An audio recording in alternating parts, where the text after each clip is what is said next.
Čus, dobré ráno, už šlapu na místo, kde zkusím stopovat přes řeku, abych nemusel jít tou jejich lodičkou, která teda nevím kolik stojí, to si zjistím, až když mě nikdo nezastaví.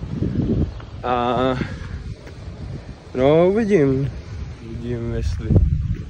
jestli mě tu někdo toho. V Portugalsku by prý mělo jít stopovat lépe, jsem slyšel, což je otázka opět zase v které části jak. A budu doufat, že mě zastaví tady nějaký Portugal, který mě přes tu řeku vezme. Ale je to složité trošku i v tom, že většinou mě přijde těžké se dostat trošku přes hranice, že lidé nechcou brát toho člověka třeba přes hranice z důvodu nějaké kontroly nebo nevím. Tak i skrz to může být trošku těžší. Tamhle je ten most, přes který se potřebuji dostat. Jo, to bude zajímavé. Samozřejmě je fakt velký problém tam udělat chodník pro chodce. Ani to nevypadá jako taková vzdálenost na tom mostě. Myslím si, že ten most, co jsem šel v té Heulevě, nebo jak se jmenuje, tak byl delší než tohle.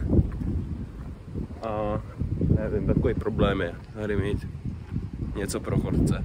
Od mého cíle mě dělí 3 kilometry a přesto je tak daleko. Tady mám batoh, tady mám kruháč a tady mám přímo nájezd na most do Portugalska. Jedeme do Portugalska. Konečně. Poslední kilometry a jsme tu, tady je hranice.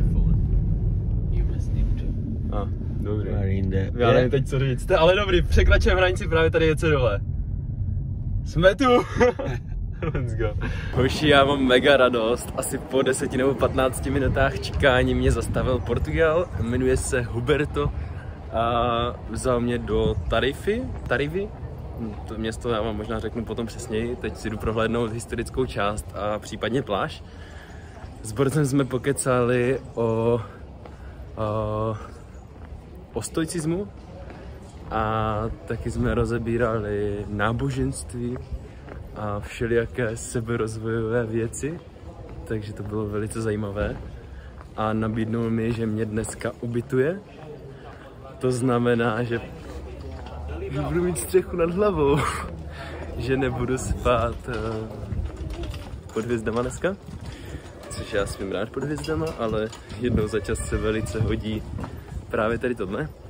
Týpek dělá, myslím, asi hádám realitního makléře, teďkom připravuje nějaký meeting asi s klientem a řekl mě, že do 2 hodin zhruba mě zavolá a domluvíme se co dál a kde mě tak ubytuje. Já si jdu zatím prohlédnout město, vzal jsem si jenom malý batužek s noťasem a foťákem a těma věcma. No a jdu si prohlédnout město, takže jsem mega nadšený, mega rád, protože ty vole, já už to tak potřeboval, jako ta poslední část v tom Španělsku byla fakt jako hodně náročná, i skrz to, že jsem, mám pocit, asi zhruba 4 dny víceméně jenom šel pěšky. To se jmenuje Tavira a já vám ho teď trošku ukážu, protože si ho jdu prohlédnout. Hej, co jsem si všiml, já už jsem se za tu dobu mega opálil, fakt jako ty vole, jsem úplně černý. No, a tak se pojďme podívat na město, teď jsem na náměstí.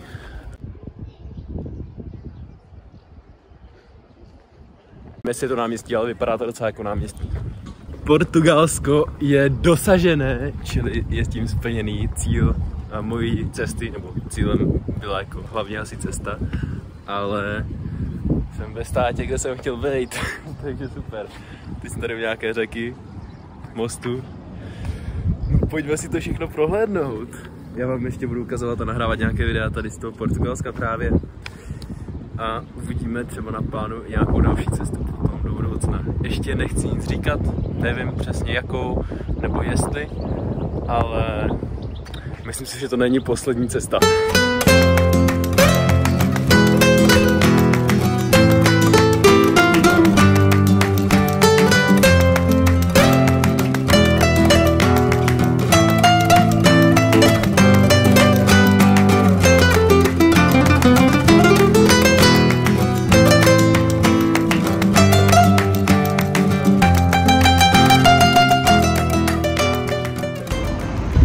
Zatím mám z Portugalska takový dojem, že je velice čisté.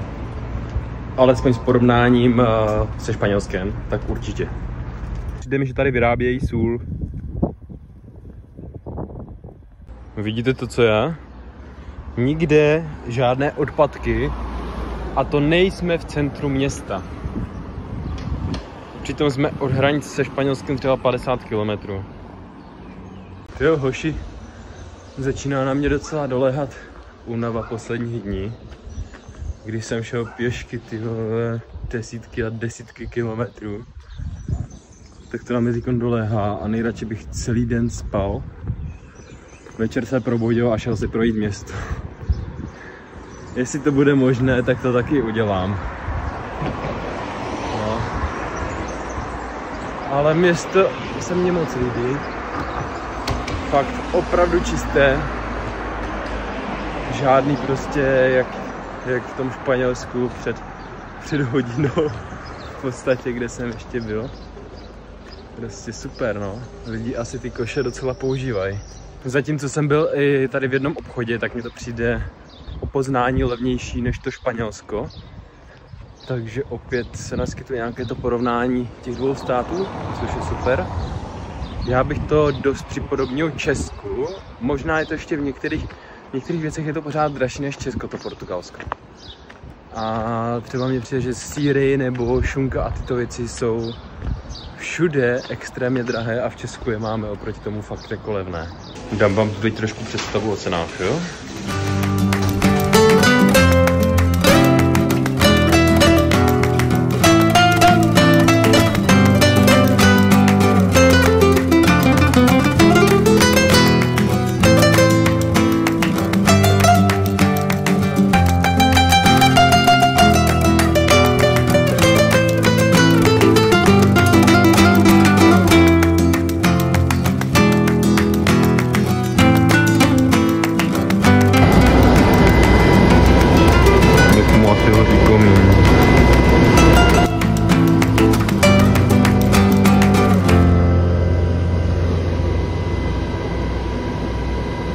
Tak vypadá to, že jdeme na ubytko.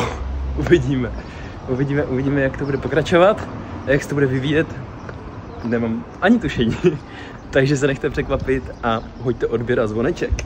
No, tak nějak to říkají ti youtubeři. Tak šel koupit nějaké léky pro své nemocné dítko.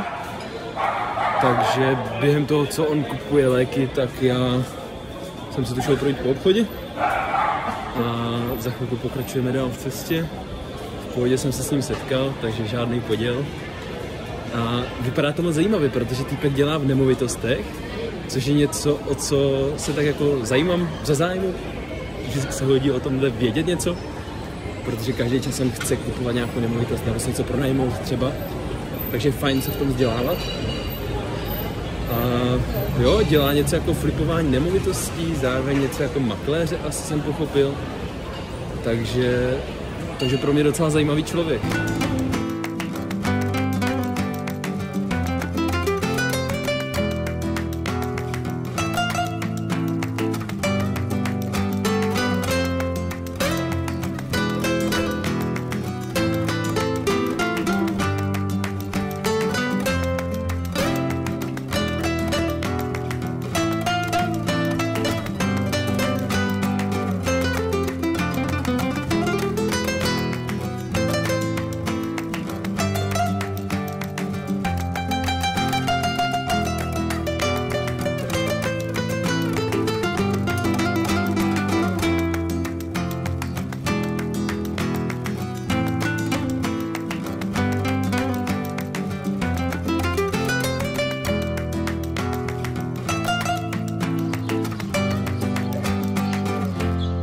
Já si to fakt nemůžu vynachválit, protože to je něco, co jsem fakt potřeboval, jo. Já 4 dny jsem víceméně byl na cestě pěšky ze Sevilly. Sevilla se to myslím jmenuje v tom Španělsku. Víceméně 4 dny pěšky na cestě a byl jsem z toho mrtě moc unavený, protože s tím batohem, když jdete za den 30 nebo 40 kilometrů, tak to není to samé, co 30 nebo 40 km bez batohu. Je to, jako připočítěte k tomu třeba dalších 10 km a pak dostanete to, co máte bez batohu. Takže je to daleko náročnější a potřeboval jsem si dát sprchu, potřeboval jsem fakt jako si lehnout do té postele a kámo, to nepochopíš, dokud nezažiješ. Takhle vypadá moje nejbližší okolí. Teď se to zrovna zvoní, tu. Yes. Cookies. Moc fajné. Teď jdu do obchodu, koupit si něco k jídlu. Já myslím, že teď už to bude skoro měsíc, co jsem na té cestě. To už bude asi měsíc. Takže po měsíci jít někde bez batohu, to je úplný dar. Ne, jako mega super. Já jak nosím brýle, jo, tak tady můžete vidět, jak jsem všude opálený a tady jsou takové bílé flíčky jenom od těch brýlí. Občas si říkám, asi bych měl chodit i bez těch brýlí někdy, aby se to tak vyrovnalo a pak když je sundám, aby to nevypadalo takhle. Tady za touhle řekou už je potom moře, jenom tu nevidím nikde žádný most, takže se tam asi nedostanu, ale projdu se alespoň tady.